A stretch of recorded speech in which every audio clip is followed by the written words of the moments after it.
अस्सलाम वालेकुम। 21 अप्रैल की कॉल लेकर खालिद सैफुद्दीन आपके साथ। अच्छा, आज की वीडियो में हम आपको एक खुशखबरी दें कि हमने फंडामेंटल पल्स के नाम से एक अपनी रिपोर्ट जारी की है और उस रिपोर्ट की में क्या चीज़ें हैं वो आपको हमारे फ्री ग्रुप से मिल जाएंगी या हमारे नंबर पे कांटेक्ट करके आप वो रिपोर्ट रिक्वेस्ट कर सकते हैं। अगर ग्रुप ना भी ज्वाइन करना चाहें तो हमारे नंबर पे कांटेक्ट करके आप वो रिपोर्ट ले सकते हैं। हम इसमें वीकली रैपअप भी करेंगे, डेली रैपअप भी करेंगे और फिर साथ में ये देखेंगे आने वाले हफ्ते में क्या पॉसिबिलिटीज़ है, इनको ज़रूर डिस्कस करेंगे। अच्छा जनाब, सबसे पहले चलते हैं फंडामेंटल पल्स पे। इसमें हम की economic developments, triggers, market outlook, portfolio strategy suggestions, फिर हमारी कंक्लूजन क्या है, वो कौन से 5 सेक्टर हैं और क्यों हम उनको रिकमेंड कर रहे हैं, ये तमाम चीज़ें आपको इस रिपोर्ट में मिल जाएंगी। आ जाते हैं वीकली रैपअप पे। यहाँ दाएं जानिब आपके 2 चार्ट हैं जिसमें नीचे आपको छोटा चार्ट वीकली दिखाया गया और डेली कैंडल्स दिखाई गई हैं। डेली कैंडल्स दिखाने का मकसद सिर्फ यही है क्योंकि पिछले हफ्ते भी दिखाई थी मैंने आपको और मैंने उसका नाम रखा था गैप ट्रैकर्स। अब हम डिक्लाइनिंग वॉलेटिलिटी की बात कर रहे हैं, एक कदम हम आगे गए। अब क्यों डिक्लाइनिंग वॉलेटिलिटी की बात कर रहे हैं? अगर आपने पिछली कॉल पढ़ी हो तो उसमें हमने ये कहा था कि क्योंकि पिछली मंडे की कॉल देख लें तो आपको बहुत मज़ा आएगा। उसका सब में बड़ा फ़ायदा ये होता है कि अगर आप पिछली मंडे की कॉल को जहन में रख के हफ्ते को रैपअप नहीं कर सकें या हफ्ते का प्लान नहीं बना सके तो एटलीस्ट अगर आपको ये समझ में आ जाए तो आप अगले हफ्ते ऐसा नहीं करेंगे, मंडे की कॉल को बड़ी सीरियसली लेंगे और उसको समझेंगे। पिछली मंडे की कॉल में ये कहा गया था कि 1,15,770 इसके ऊपर बुल्स जो है रिगेन करेंगे और एफर्ट करेंगे, वॉलेटिलिटी को कम करेंगे और मार्केट 1,15,170 के नीचे ना ट्रेड करे। इसके नीचे एग्जॉर्शन हो सकती है मगर लिमिटेड। और फिर जो प्रॉपर थ्रेट था कि मार्केट कहाँ से ज़्यादा प्रेशर लेगी वो लेवल नीचे की जानिब था। अब अगर हम इस वीक को देखें, 5 सेशन को, तो पहला सेशन ही 1,15,770 के ऊपर जाता है और पहले सेशन से 1,15,170 सिक्योर रहता है। इस तरह सिक्योर रहता है कि जो वीक का लो है वो 1,15,246 है और जो 1,15,770 है, न सिर्फ ये कि मंडे को अबूर होता है, उसके बाद अगर थोड़ी सी प्रॉफिट टेकिंग होती है तब 1,15,770 को एक सपोर्ट बना के मार्केट ट्रेड करती है। अगर आप ये लाइनें लगा के फिर इन 5 सेशन को देखें आपको बहुत मज़ा आएगा, चीज़ें समझ आएंगी आपको। और यही वजह है कि मार्केट 2675 पॉइंट्स के इजाफे के साथ बंद हुई। वॉल्यूम निस्बतन कम रहे पिछले हफ्ते के मुकाबले में, मगर कोई बड़ी बात नहीं है क्योंकि थ्रेटन भी बहुत थे, इन्वेस्टर्स परेशान थे वॉलेटिलिटी को लेकर। तो बावजूद वॉलेटिलिटी के कई स्टॉक्स ने बहुत अच्छा परफॉर्म किया। अच्छा, मैं फॉरेन इनफ्लोज आउटफ्लोज के जो नंबर देख रहा था जो FIPI की साइट पर होते हैं तो मैं बड़ा हैरान था कि जो नंबर्स हैं वो बड़े हैरान कुन नंबर है। वो इस तरह कि पिछले महीने फॉरेन आउटफ्लोज एकदम कम हो गए थे, वरना अगर आप देख लें तो पिछले 3 मेरे ख्याल में जनवरी, फरवरी, मार्च, इस साल तो तीनों महीने आउटफ्लो में चल रहे थे और मेरे ख्याल में 2024 के भी 3 महीने आखिरी जो हैं आउटफ्लोज थे। तो जो मार्च का महीना है उसमें आउटफ्लोज एकदम डिक्लाइन हुए, सिर्फ $56,000 की सेलिंग हुई। तो ये खुशाइन था, मगर अभी तक इस महीने में 65 लाख की सेलिंग हो चुकी है डॉलर की। बावजूद 65 लाख के ये नंबर बहुत बड़ा नहीं है अगर मैं फरवरी और जनवरी से कंपेयर करूं, तो एक सिग्निफिकेंट तब्दीली देखने में आ रही है। दूसरी जानिब जो सब में ज़्यादा हैरान कुन बात है, हैरान कुन तरीन बात है, लोकल फंड की सेलिंग है। अगर आप ज़रा नंबर्स को देखें तो पिछले महीने में 29 करोड़ 55 लाख डॉलर की सेलिंग की है, और इस महीने में अब तक मेरे ख्याल में 8 करोड़ 26 लाख डॉलर की सेलिंग कर चुके हैं। एक लोकल इन्वेस्टर ही हैं जो बड़े ऑप्टिमिस्टिक हैं और 1 करोड़ 60 लाख की बाइंग के साथ खड़े हैं। तो ये एक तब्दीली जो है इन नंबर्स में हमें देखने को मिली। अब चलते हैं डेली रैपअप पे। जिस तरह मैंने हाईलाइट किया था अपनी आखिरी कॉल में, 1,17,097 ज़रूरी है बुल्स को अपनी एफर्ट को जारी रखने के लिए। इंडेक्स उसके ऊपर खुलता है, गो के लो बनाता है, मगर वो लो जो है 1,16,695 का जो लेवल था, जो कि लिमिटेड एग्जॉर्शन का ट्रिगर था, उसके ऊपर रहता है, क्योंकि आज का लो 1,16,759 का। तो बेसिकली इस लो को सिक्योर करना एक वैलिडेट करना था। जो आपको लेवल्स दिए गए थे उन लेवल्स को ऑथेंटिकेट करता है, वैलिडेट करता है।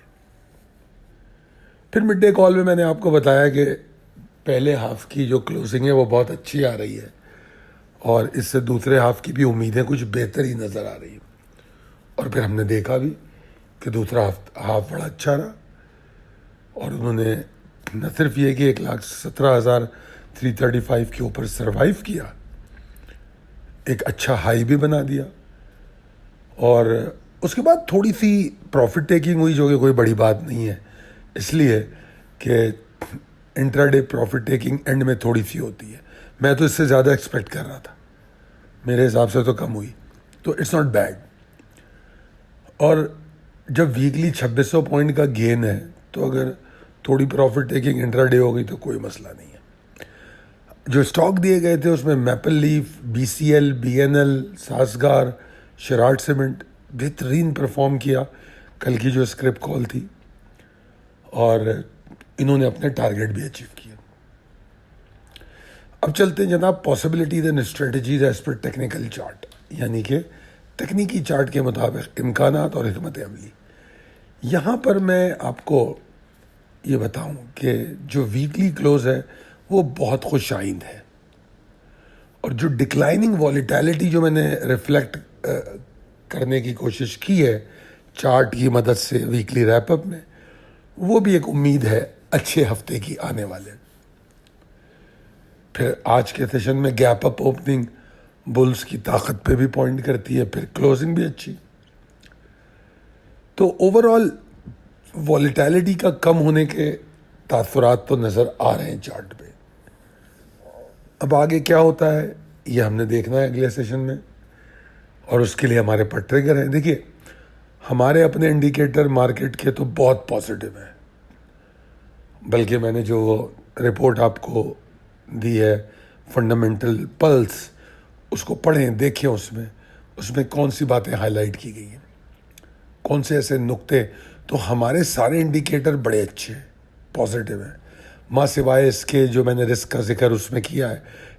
एक आपके पॉलिटिकल अनसर्टेनिटी हो सकती है, और जो इंटरनल जो थ्रेट हैं दहशतगर्दी के, बलूचिस्तान, खैबर पख्तूनख्वा, मतलब ये इनफैक्ट मार्केट इनको एब्जॉर्ब कर चुकी है, क्योंकि ये आज से तो नहीं है। पिछले अगर आप कई हफ्ते उठा के देख लें तो मुसलसल ये थ्रेट चले आ रहे हैं, तो मार्केट इनको एब्जॉर्ब कर चुकी है। मगर बहरहाल रिस्क है ये। जो मेजर रिस्क है मार्केट के लिए वो क्या है, वो कमोडिटी प्राइसेस हैं, और इंटरनेशनल मार्केट के जो टर्मोइल हैं, जो प्रॉब्लम्स हैं, क्योंकि US प्रेसिडेंट हैं मोहतरम ट्रंप साहब, वो तो मतलब उनको बड़ा शौक़ है वायरल होने का, मीडिया पे रहने का, तो वो कुछ ना कुछ ऐसी बात करते हैं जिससे एक हलचल सी मच जाती है मार्केट में। अब जिस तरह ईरान को लेके बातें हो रही हैं, तो उधर यमन पे हमला कर दिया उन्होंने, तो मतलब बहुत ही अनप्रेडिक्टेबल और वॉलेटाइल पॉलिटिकल सिचुएशन पूरी दुनिया की क्रिएट कर दी है इस आदमी ने। अब वो जब मार्केट असर लेती है तो उसका कुछ ना कुछ असर हम पे आता है, हालांकि हम पे कोई बहुत ज़्यादा असर उसका होना नहीं चाहिए, मगर बहरहाल इन्वेस्टर उससे स्ट्रेस लेता है। तो ये है थ्रेट्स। अब अगर मार्केट में देखें हम, तो मार्केट में अच्छे वॉल्यूम और कंसिस्टेंसी, जो मेजर रेजिस्टेंस है उसके ऊपर रहना मार्केट के लिए खुशाइंद है।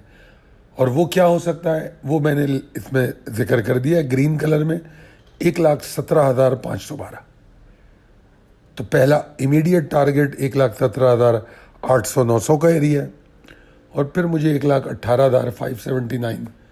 वैसे तो अगर कंसिस्टेंसी और मोमेंटम बढ़ा तो खैर बहरहाल हम तो डेली कॉल देते हैं, आपको नया टारगेट रिविजिट कर देंगे, मगर इनफैक्ट मुझे तो फिर 1,20,000 भी नज़र आता है। ठीक है जी। अब आ जाएं रिस्क मैनेजमेंट की तरफ। रेड कलर में डिस्प्ले किया है मैंने। 1,17,096 एक लिमिटेड एग्जॉर्शन का थ्रेट है,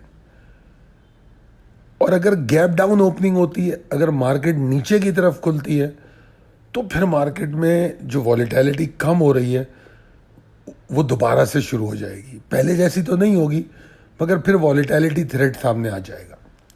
मगर याद रखिए 1,17,096 के नीचे मैं आपको कोई सेलिंग थ्रेट नहीं बता रहा। लिमिटेड एग्जॉर्शन हो सकती है, या थोड़ी सी वॉलेटाइल हो जाए मार्केट, वॉल्यूम कम कर दे, लेथार्जिक हो जाए। प्रॉब्लम शुरू होती है 1,16,695 के नीचे से। इस लेवल के नीचे हर येलो हाईलाइटेड लेवल जो प्रिसाइज लेवल टेबल में है, हर येलो हाईलाइटेड लेवल को तोड़ने से बियर्स की ताकत में इजाफा होगा। तो अगर आने वाले हफ्ते को सही तौर पे समझना है, कामयाबी से ट्रेड करनी है, नंबर 1 टारगेटेड रहे, स्टॉक की सिलेक्शन को अच्छा रखें, और स्क्रिप्ट कॉल में जो सिलेक्टिव स्टॉक्स हैं या पोर्टफोलियो स्टॉक्स हैं, अगर शॉर्ट टर्म ट्रेड भी करनी है तो उसमें करें। एग्जॉर्शन मिले, एक्यूमुलेटेड स्टॉक को बेचिए, फिर नीचे बाई कीजिए। कितने स्टॉक हैं ऐसे, मैं किस किस का नाम लूँ, आप देखो मिल जाते हैं वो। कभी कोई स्टॉक हाथ से निकल भी जाता है, कोई बड़ी बात नहीं है, ये मार्केट कहीं नहीं जाती। अगर एक स्टॉक हाथ से निकल गया तो तसल्ली रखें, दूसरा स्टॉक मिल जाएगा। मगर अगर माल लेके बैठे रह गए और अचानक मार्केट नीचे आ गई, तो आप सोचें जो नुकसान होगा, फिर वो एक गलत तरीक़ेकार होता है एवरेजिंग करने का, उसमें पड़ जाएंगे। तो ये तमाम बातों को समझिए, मार्केट कहीं नहीं जाती। तो ये तजावीज़ है मेरी, और जो इम्कानात और हिकमत अमली हो सकती है वो तमाम मैंने आपको समझा दी है। और अगर आप इसको फॉलो करते हैं तो इंशाअल्लाह ताला बेहतरीन ट्रेड करेंगे। बाकी अल्लाह बेहतर जानने वाला है। जितनी समझ मुझे चार्ट पे आती है वो मैंने आपसे बयान कर दी। अगर आपको ये वीडियो अच्छी लगी है तो हमारे चैनल को सब्सक्राइब कीजिए, अपने दोस्तों और अहबाब में शेयर कीजिए, और चाहे आपको किसी भी इंस्ट्रूमेंट पे टेक्निकल एनालिसिस चाहिए हो, डेली कॉल चाहिए हो, चाहे क्रिप्टो हो, यूएस की मार्केट हो, कमोडिटीज़ मार्केट हो, या फॉरेक्स मार्केट हो, आप हमसे रब्ता कर सकते हैं 0345-619-0443 पर। एक बार फिर बता देता हूँ, 0345-619-0443। Thank you.